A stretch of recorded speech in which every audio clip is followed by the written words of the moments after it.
بسم اللہ الرحمن الرحیم الحمدللہ رب العالمین والصلاة والسلام علی سید الاولین و سید الآخرین وعلی آلہ واصحابہ واہل بیتہ اجمعین اما بعد۔ نہ سمجھو گے تو مٹ جاؤ گے مسلمانوں، تمہاری داستان تک نہ ہوگی داستانوں میں۔ نہایت ہی دکھ کے ساتھ اور افسوس کے ساتھ آج کی بات آپ حضرات کے سامنے کرنے کے لیے میں حاضر ہوا ہوں۔ ہمارے ملک پاکستان میں جو محافل کا ایک سلسلہ شروع ہے، اگر محفل تربیت کے لیے ہو، اشاعت علم کے لیے ہو، وہ تو ضرورت بھی ہے اور ہونا بھی چاہیے، لیکن اگر صرف ٹھمکے لگانے کے لیے یا اپنے کانوں کا مزہ پورا کرنے کے لیے، اپنے دل کے اندر جو ایک دنیاوی خواہشات ہیں، صرف ان خواہشات کو پورا کرنے کے لیے پیسے اڑائے جائیں اور محفل میلاد کے نام پر، نعت خوانی کے نام پر مجرا کیا جائے، ڈانس کیا جائے اور سٹیج پر ایسے لوگوں کو بلایا جائے جن کا ظاہر ہی شریعت کے خلاف ہو، ان لوگوں کو بلایا جائے کہ جن کے الفاظ اور جن کے بیان سے بغض صحابہ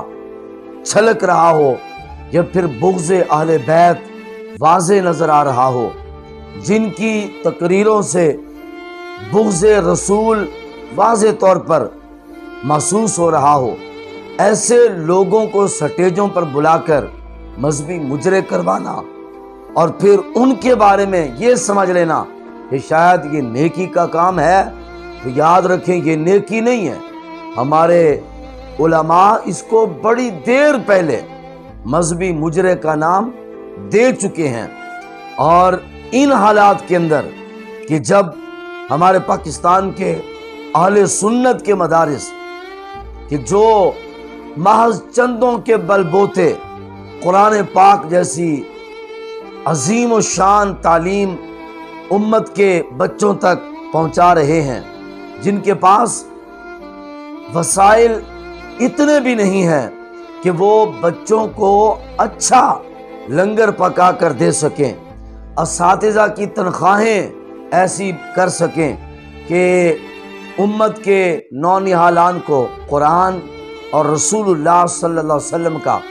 فرمان مبارک پڑھانے والے اساتذہ کو اس طرح کے وسائل دے سکیں کہ اساتذہ بالکل فری ٹینشن ہو کر بچوں کو دین پڑھا سکیں۔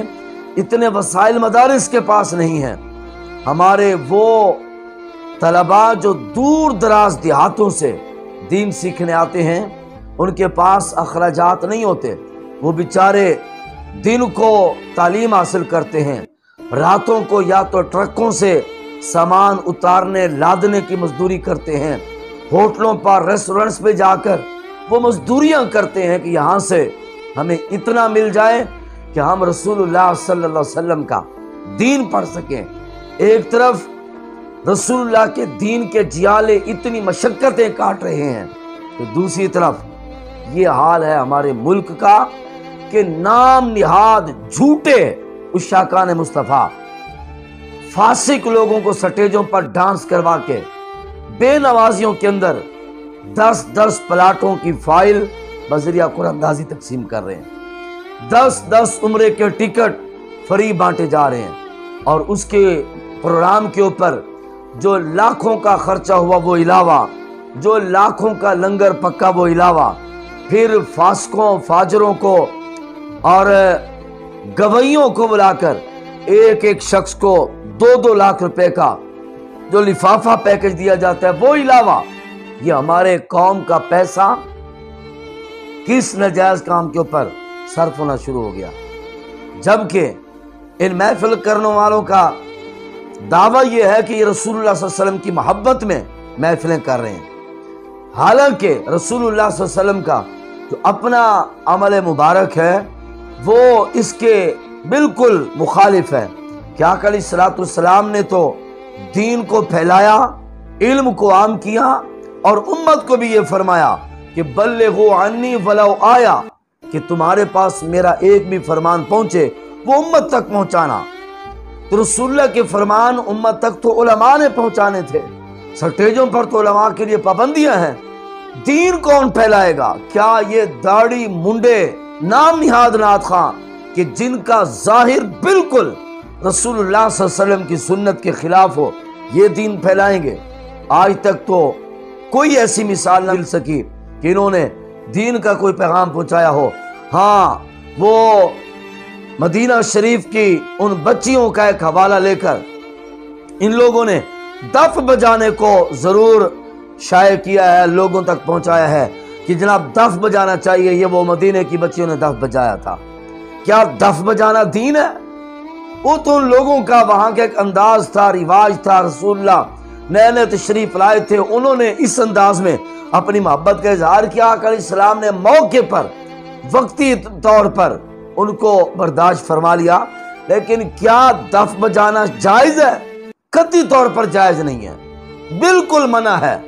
اس چیز کو پروموٹ کرنے کے لیے جی دف بجانا چاہیے، دف بجانا چاہیے، ارے بھائی یہ میراثیوں کا کام ہے، جبکہ رسول اللہ نے اپنی امت کے ذمہ جو کام لگایا ہے وہ اشاعت علم دین ہے، وہ فروغ سنت مصطفیٰ ہے، وہ فروغ تعلیم قرآن ہے۔ محفلیں کر کے پیسے اڑانا اور پھر سٹیجوں پر مجرے کرنا، یہ میرے نبی صلی اللہ علیہ وسلم کی نہ چاہت ہے، نہ تمنا ہے، نہ میرے آقا نے اس کو پسند کیا ہے، نہ ہی اس کی کوئی گنجائش شریعت کے اندر ہے۔ لہٰذا کہنا یہ چاہتا ہوں کہ اہل سنت کے عوام خدا را ہوش کے ناخن لیں، واپس پلٹیں، دین کی طرف آئیں، علماء سے مربوط ہو جائیں اور علم دین کو سیکھنے کی کوئی سبیل نکالیں۔ اگر یہ نہ ہوا تو پھر یاد رکھنا، نہ سمجھو گے تو مٹ جاؤ گے۔ مسلمانوں، تمہاری داستان تک نہ ہوگی داستانوں میں۔